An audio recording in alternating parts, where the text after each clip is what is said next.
ಆತ್ಮೀಯ ಬಂಧುಗಳೇ, ಮಹಾಭಾರತ ಉದ್ಯೋಗ ಪರ್ವ. ಇದರಿಂದ ನಹುಷನ ಇಂದ್ರ ಪದವಿಯ ಪ್ರಾಪ್ತಿ, ಅವನು ಇಂದ್ರಾಣಿಯಲ್ಲಿ ಆಸಕ್ತನಾಗೋದು, ಮತ್ತೆ ಇಂದ್ರಾಣಿ ಅವಧಿಯನ್ನ ಕೇಳಿ ಅಶ್ವಮೇಧ ಯಜ್ಞದ ಮೂಲಕ ಇಂದ್ರನನ್ನ ಶುದ್ಧ ಮಾಡೋದು. ಈ ವಿಷಯದ ಬಗ್ಗೆ ನಾವು ತಿಳ್ಕೊಳ್ತಾ ಇದ್ವಿ. ಹೋದ ಭಾಗದಲ್ಲಿ ನಹುಷ ಯಾವಾಗ ರಾಜ್ಯವನ್ನ ಪಡೀತಾನೋ, 3 ಲೋಕಗಳ ಒಡೆಯನಾಗ್ತಾನೋ, ಅವನು ಧರ್ಮಪಥದಿಂದ ಕೆಳಗಡೆ ಇಳಿತಾನೆ. ಅಂದರೆ ಅವನು ಆ ಧರ್ಮದ ಆಚರಣೆಯನ್ನು ಮರೆತು ಭೋಗಾಸಕ್ತನಾಗ್ತಾನೆ. ಇಂದ್ರಾಣಿಯ ಮೇಲೆ ಅವನು ಕಣ್ಣು ಬೀಳುತ್ತೆ.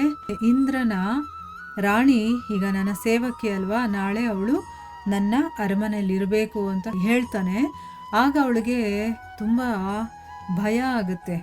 ಅದಕ್ಕೆ ಹೋಗಿ ಬೃಹಸ್ಪತಿಗಳಿರ್ತಾರಲ್ಲ, ದೇವಗುರುಗಳು, ಅವ್ರ ಹತ್ರ ಹೋಗಿ ಹೇಳ್ಕೊಳ್ತಾಳೆ, ನೀವೇ ನನ್ನನ್ನು ಈಗ ಕಾಪಾಡಬೇಕು, ನೀವೆಷ್ಟೋ ಸರಿ ನನಗೆ ಪತಿವ್ರತೆಯಾಗಿರು, ಅಖಂಡ ಸೌಭಾಗ್ಯವತಿಯಾಗಿರು ಅಂತಂದ್ಬಿಟ್ಟು ನನಗೆ ಆಶೀರ್ವಾದ ಮಾಡಿದ್ದೀರಾ, ನಿಮ್ಮ ಮಾತನ್ನ ಈಗ ನಿಜ ಮಾಡಿ ಅವನ ಕೈಯಿಂದ ನನ್ನನ್ನು ತಪ್ಪಿಸಿ ಅಂತಂದ್ಬಿಟ್ಟು ಕೇಳ್ಕೊಳ್ತಾಳೆ. ಆಗ ಗುರುಗಳು ಹೇಳ್ತಾರೆ, ನೀನೇನು ಹೆದರ್ಕೋಬೇಡ, ನಾನು ಹೇಳಿರೋ ಮಾತು ನಿಜಾನೇ ಆಗುತ್ತೆ, ಅವನನ್ನು ನೋಡಿ ಹೆದರ್ಕೋಬೇಡ, ನಿನ್ನನ್ನು ಇಂದ್ರನ ಜೊತೆ ಬೇಗ ಸೇರಿಸ್ತೀನಿ ಅಂತ ಅಂದ್ಬಿಟ್ಟು ಅವಳಿಗೆ ಒಂದು ಭರವಸೆಯನ್ನು ಕೊಡ್ತಾರೆ. ಈಗ ಮುಂದೇನಾಗುತ್ತೆ ಅಂತ ತಿಳ್ಕೊಳ್ಳೋಣ. ಈ ಕಡೆ ಯಾವಾಗ ನಹುಷನಿಗೆ ಇಂದ್ರಾಣಿ ಬೃಹಸ್ಪತಿಗಳ ಶರಣಾಗತಿಗೆ ಹೋಗಿದ್ದಾಳೆ ಅನ್ನೋದು ಗೊತ್ತಾಗುತ್ತೋ, ಆಗ ಅವನಿಗೆ ಬಹಳ ಕೋಪ ಬಂದ್ಬಿಡತ್ತೆ.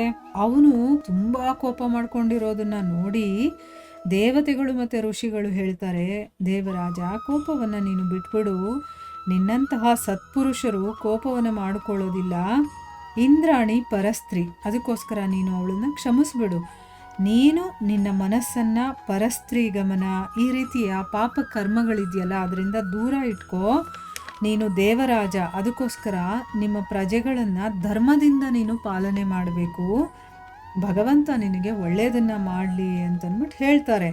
ಋಷಿಗಳು ಇದೇ ರೀತಿ ನಹುಷನಿಗೆ ಬಹಳ ರೀತಿಯಲ್ಲಿ ಅವನಿಗೆ ತಿಳುವಳಿಕೆಯನ್ನು ಹೇಳ್ತಾರೆ. ಆದರೆ ಅವನು ಕಾಮಾಸಕ್ತನಾಗಿರ್ತಾನೆ. ನೋಡಿ, ಯಾವಾಗ ಈ ಕಾಮದಲ್ಲಿ ಆಸಕ್ತಿ ಬಂದ್ಬಿಡುತ್ತೋ ಯಾರ ಮಾತನ್ನು ನಾವು ಕೇಳೋದಿಲ್ಲ. ಅದಕ್ಕೆ ಈ ಹರಿಷಡ್ವರ್ಗಗಳಿಂದ ನಾವು ದೂರ ಇರಬೇಕು ಅಂತ ಹೇಳೋದು. ಈಗ ಇಲ್ಲಿ ಅವನು ಕಾಮಾಸಕ್ತನಾಗಿರೋ ಕಾರಣ ಅವ್ರ ಮಾತನ್ನು ಅವನು ಕೇಳೋದೇ ಇಲ್ಲ. ಆಗ ಅವರು ಕೂಡ ಬೃಹಸ್ಪತಿಗಳ ಹತ್ರ ಹೋಗ್ತಾರೆ ಮತ್ತು ಹೇಳ್ತಾರೆ, ದೇವಋಷಿ ಶ್ರೇಷ್ಠರೇ, ನಾವು ಕೇಳಿದ್ದೀವಿ ಏನು ಅಂತಂದರೆ ಇಂದ್ರಾಣಿ ನಿಮ್ಮ ಶರಣಾಗತಿಗೆ ಬಂದಿದ್ದಾಳೆ ಅಂತಂದ್ಬಿಟ್ಟು, ಮತ್ತು ನಿಮ್ಮದೇ ಅರಮನೆಯಲ್ಲಿ ಇದ್ದಾಳೆ, ಮತ್ತು ನೀವು ಅವಳಿಗೆ ಅಭಯದಾನವನ್ನು ಕೊಟ್ಟಿದ್ದೀರಾ ಅಂತಂದ್ಬಿಟ್ಟು. ಆದರೆ ನಾವು ದೇವತೆಗಳು ಮತ್ತು ಋಷಿಗಳು ನಿಮ್ಮನ್ನು ಪ್ರಾರ್ಥನೆ ಮಾಡ್ಕೊಳ್ತಾ ಇದ್ದೀವಿ, ಏನು ಅಂತಂದರೆ ನೀವು ಅವಳನ್ನು ನಹುಷನಿಗೆ ಕೊಟ್ಟುಬಿಡಿ ಅಂತಂದ್ಬಿಟ್ಟು ಕೇಳ್ಕೊಳ್ತಾರೆ. ಈ ರೀತಿ ದೇವತೆಗಳು ಮತ್ತು ಋಷಿಗಳು ಹೇಳಿದಾಗ ದೇವಿ ಇಂದ್ರಾಣಿಯ ಕಣ್ಣುಗಳಲ್ಲಿ ನೀರು ತುಂಬಿ ಬಂದ್ಬಿಡುತ್ತೆ. ಮತ್ತವಳು ದೀನತೆಯಿಂದ ಅಳ್ತಾ ಹೇಳ್ತಾಳೆ, ನಾನು ನಹುಷನನ್ನ ಪತಿಯ ರೂಪದಲ್ಲಿ ಸ್ವೀಕಾರ ಮಾಡೋದಕ್ಕೆ ಇಷ್ಟಪಡೋದಿಲ್ಲ, ನಾನು ನಿಮ್ಮ ಶರಣಾಗತಿಯಲ್ಲಿ ಇದ್ದೀನಿ, ನೀವು ಈ ಮಹಾನ್ ಭಯದಿಂದ ನನ್ನನ್ನು ರಕ್ಷಣೆ ಮಾಡಿ ಅಂತಂದ್ಬಿಟ್ಟು ಕೇಳ್ಕೊಳ್ತಾಳೆ ಗುರುಗಳನ್ನು.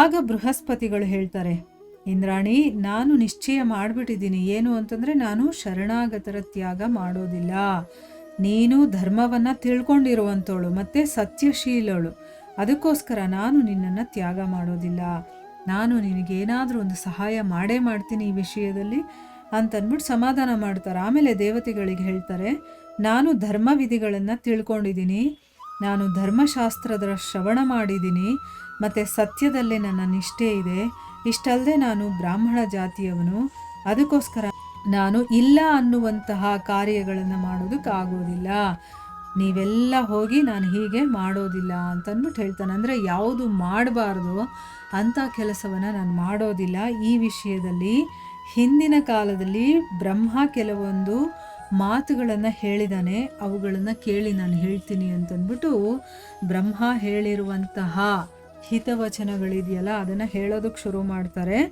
ಏನು ಅಂತಂದರೆ, ಯಾವ ಪುರುಷ ಭಯಭೀತನಾಗಿ ಶರಣಾಗತಿಗೆ ಬಂದಿರುವ ವ್ಯಕ್ತಿಯನ್ನು ಶತ್ರುವಿನ ಕೈಯಲ್ಲಿ ಒಪ್ಪಿಸ್ಬಿಡ್ತಾನೋ, ಅವನು ನೆಟ್ಟಿರುವಂಥ ಬೀಜ ಸಮಯಕ್ಕೆ ಸರಿಯಾಗಿ ಮೊಳಕೆ ಬರೋದಿಲ್ಲ, ಅವನ ಹೊಲದಲ್ಲಿ ಸಮಯಕ್ಕೆ ಸರಿಯಾಗಿ ಮಳೆ ಆಗೋದಿಲ್ಲ. ಅಂದರೆ ಒಬ್ರು ಯಾರೋ ನಮ್ಮ ಆಶ್ರಯಕ್ಕೆ ಬಂದಿರ್ತಾರೆ ಕಷ್ಟ ಅಂತ ಅಂದ್ಕೊಂಡು, ಅವರಿಗೆ ನಾವು ಆಶ್ರಯ ಕೊಡ್ತೀವಿ ಅಂತ ಹೇಳಿದ ಮೇಲೆ ಅವರನ್ನು ಬಿಟ್ಟುಬಿಡೋದಿದೆಯಲ್ಲ, ಅಥವಾ ತನ್ನ ಶತ್ರುಗಳು ಬಂದಾಗ ಅವ್ರಿಗೆ ಒಪ್ಪಿಸ್ಬಿಡೋದಿದೆಯಲ್ಲ, ಹಾಗೆ ಮಾಡಿದಾಗ ನಾವು ಎಂಥ ಗಿಡ ನೆಟ್ಟರೂ ಕೂಡ ಅದು ಒಣಗೋಗುತ್ತೆ ಅಂತ. ಈಗ ನೋಡಿ, ನೆಟ್ಟಿರುವಂಥ ಬೀಜ ಸಮಯಕ್ಕೆ ಸರಿಯಾಗಿ ಮೊಳಕೆ ಬರೋದಿಲ್ಲ, ಮತ್ತು ಸಮಯಕ್ಕೆ ಸರಿಯಾಗಿ ಮಳೆ ಆಗೋದಿಲ್ಲ ಹೊಲದಲ್ಲಿ ಅಂತ ಹೇಳ್ತಾ ಇದ್ದಾರೆ. ಮತ್ತು ರಕ್ಷಣೆ ಅವಶ್ಯಕತೆ ಇದ್ದಾಗಲೂ ಕೂಡ ಅವನಿಗೆ ಯಾವುದೇ ರಕ್ಷಕ ಸಿಗೋದಿಲ್ಲ.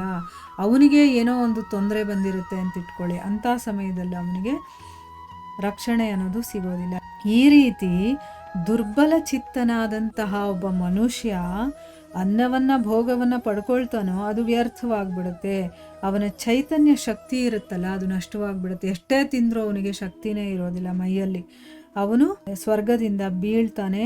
ಮತ್ತು ದೇವತೆಗಳು ಅವನು ಸಮರ್ಪಿಸಿದಂತಹ ಹವ್ಯಗಳನ್ನು ಗ್ರಹಣ ಮಾಡೋದಿಲ್ಲ. ಈಗ ನಾವು ಏನಾದರೂ ಒಂದು ಹೋಮ ಹವನ ಮಾಡಿದಾಗ ಅದಕ್ಕೆ ಬೇರೆ ಬೇರೆ ದೇವತೆಗಳಿಗೆ ಆಹುತಿಯನ್ನು ಮತ್ತು ಹವ್ಯಗಳನ್ನೆಲ್ಲ ನಾವು ಅದಕ್ಕೆ ಕೊಡ್ತೀವಲ್ವಾ, ಆ ದೇವತೆಗಳಿಗೆ ಅರ್ಪಿಸ್ತೀವಲ್ವಾ, ಅದು ಯಾವುದನ್ನು ನಾವು ಸ್ವೀಕಾರ ಮಾಡೋದಿಲ್ಲ. ಅವನು ಅರ್ಪಿಸಿದಂಥದ್ದು ಯಾವುದನ್ನು ದೇವತೆಗಳು ಸ್ವೀಕಾರ ಮಾಡೋದಿಲ್ಲ.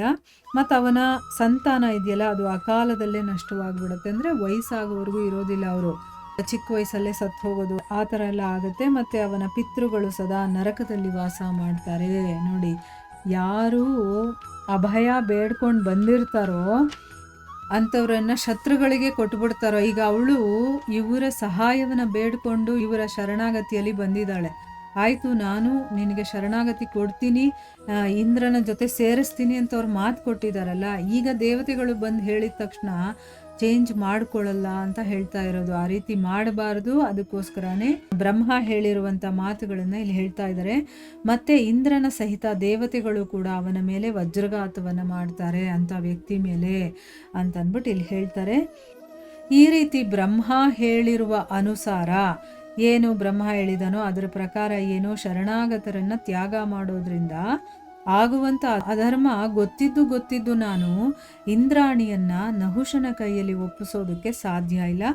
ನೀವೇನಾದರೂ ಒಂದು ಉಪಾಯ ಮಾಡಿ ಅದರಿಂದ ನನಗೂ ಮತ್ತು ಇಬ್ಬರಿಗೂ ಕೂಡ ಹಿತಕರವಾಗಬೇಕು, ಒಳ್ಳೆಯದಾಗಬೇಕು. ನಾವು ಯಾರೂ ಕೂಡ ಯಾರದೇ ಕೋಪ ಅಥವಾ ದೋಷಕ್ಕೆ ಏನಕ್ಕೂ ತುತ್ತಾಗಬಾರದು. ಆ ರೀತಿ ಏನಾದರೂ ಒಂದು ಉಪಾಯ ಮಾಡಿ ಅಂತ ಬೃಹಸ್ಪತಿಗಳು ಹೇಳ್ತಾರೆ. ಮುಂದೆ ಏನಾಗುತ್ತೆ ಅಂತ ನಾವು ಮುಂದಿನ ಭಾಗದಲ್ಲಿ ತಿಳ್ಕೊಳ್ಳೋಣ. ಹರಿ ಕೃಷ್ಣ.